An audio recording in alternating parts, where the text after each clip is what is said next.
To see a more diverse and better trained fighting force that can fight the 21st century warfare. Let's take a look at the Marine Corps' new revamped infantry training program. It almost doubles the amount of time these young devil dogs get. Let's go. The new course, the Infantry Marine Course, takes a fresh look at infantry training. So our previous course at ITB was 8 weeks and focused largely on teaching Marines a specific task, training them to that task, achieving a level of mastery, and then moving on to subsequent tasks. And we wanted to take a look at the... Well, let's get through the politician speak for a second.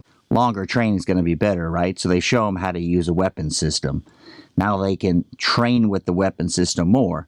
Even if they took what we already had, the 8-week course, and said, okay, you're familiar with this weapon system, now we're going to do 3 more days with it. That'd be a good start. And then lessons learned from the Middle East after 20 years. But we also need to keep in mind where we may be going. The Commandant's been pushing for the South China Sea. Commandant's planning guidance in conjunction with some of our new operating concepts that the Marine Corps has been developing. And we really looked at kind of a clean slate, a whiteboard for creating infantry training, given the new environment that we think we'll be fighting in as a Marine Corps.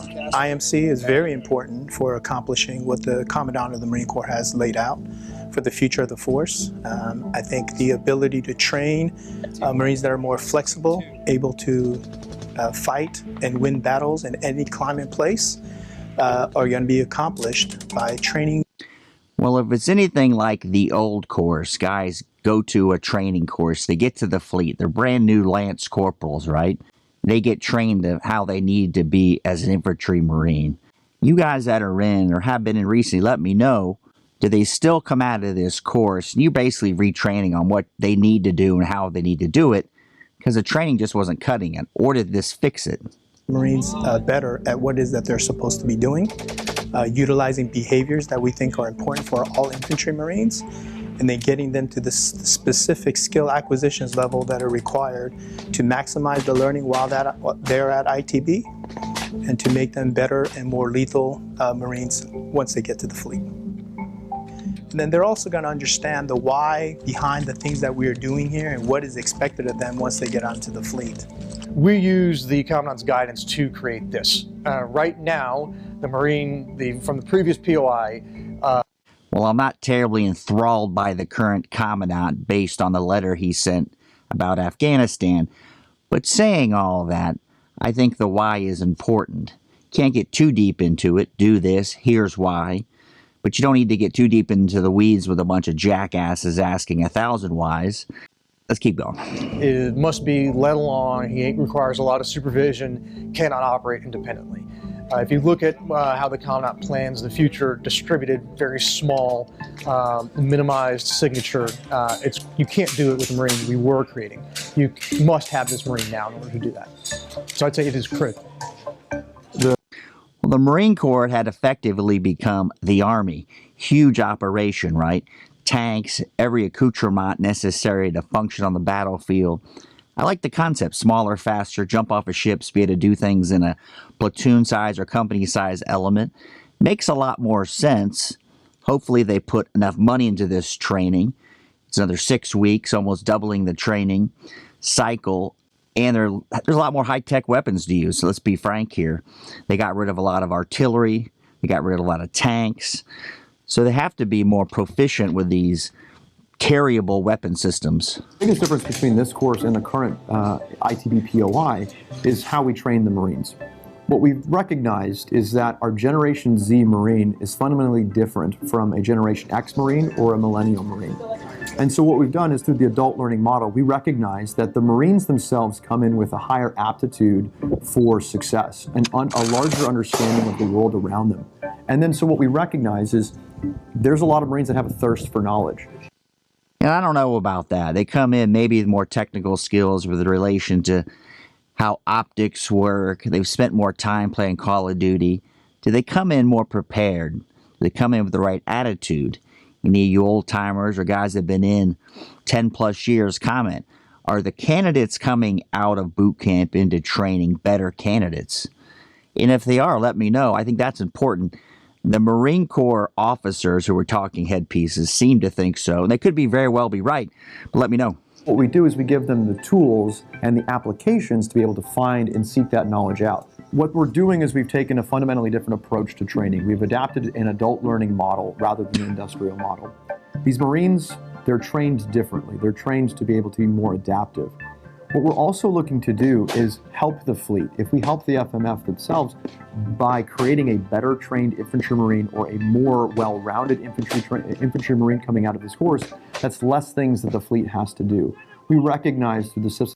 Well, that's a great idea.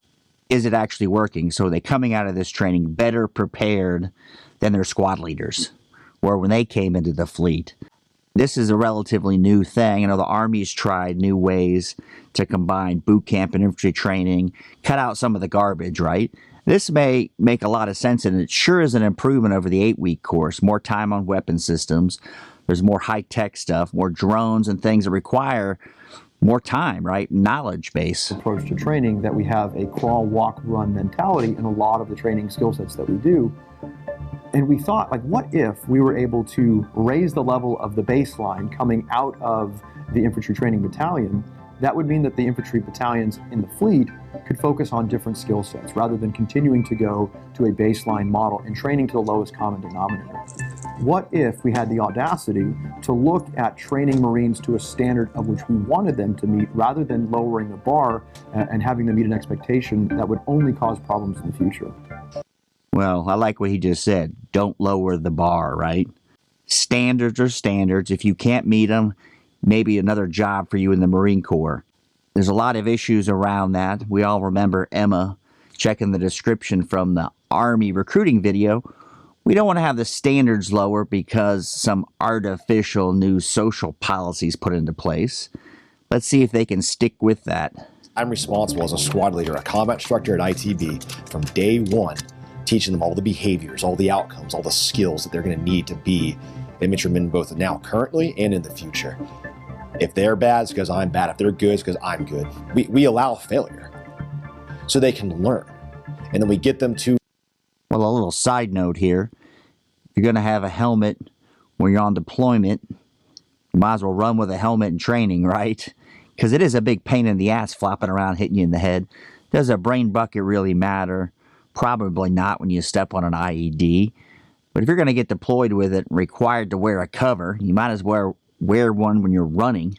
The point to where they can't fail anymore because they built that behavior throughout this period of time. I mean, gone are the days of I look at a checklist and I count and you did it, I never touched it again. I have to not only do that, but also keep doing that throughout the course and build this outcome. So how important is the Commandant's Guidance? It was the bedrock. When you look at where we're in the entry-level pipeline for Infantry Marine, we have to start here. By extending the period of instruction, it allows us to have that Infantry Marine have a better foundation, so once he hits the fleet, he can do more things, and the company commanders, platoon commanders, and the battalion commander aren't starting from fresh on a lot of these concepts. They're getting introduced to more weapon systems and everything, and that is something that's going to allow the fleet as a whole to become more lethal. Well, that sounds great. I love what he's saying there because you do get limited exposure. So I think it was 89 General Gray added on what was MCT. So everybody had to go through Marine combat training. And then from there, you'd go on into the infantry. And so some of the infantry guys were saying, why do we need MCT, the instructors? So there's been a lot of changing around this, hopefully for best practices and what makes sense. This looks like an outstanding idea. More time on a weapon system, not just firing it for half a day. Maybe you spend 3 days firing it before you go on to become a mortarman. So right now the Infantry Marine Course has a lot of important tenets that are focused on a lot of self-directed and adult learning philosophy. I would say that some key attributes that they're focusing on right now is signature management, as well as different organic weapon systems such as M320s. In doing so, you're going to see a more diverse and better trained fighting force that can fight the 21st century warfare. Well, I hope what they're saying is true. The buzzword is adult learning model. Apparently, they got the memo. What do you guys think about this increase in training? Has to be good. More time on a weapon system. More time understanding the why. what bad things that can happen. We've got 20 years of experienced men and women out there that have seen combat, that hopefully are still in the ranks and can provide guidance to these young devil dogs. Thanks for watching.